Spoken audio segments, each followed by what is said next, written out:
Hey guys, welcome back to TechMan. Today, let me show you how to create LinkedIn business page on mobile. In today's video, I'll show you how to create a LinkedIn business page on mobile. And it's one of those tasks that looks complicated at first, but turns out to be more of a click the right hidden button situation than anything else. I open my browser on my phone and go to LinkedIn, then switch to the desktop view because the mobile interface doesn't fully expose the page creation tools, which is a bit ironic but workable. Once the desktop version loads, I tap the menu icon, scroll until I find the option to create a company page, and select company as the page type since that fits most business setups.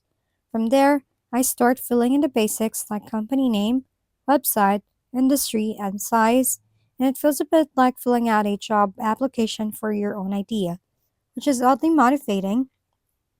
I upload a logo, add a short tagline, double check everything so it doesn't look like a placeholder project, and then hit create page.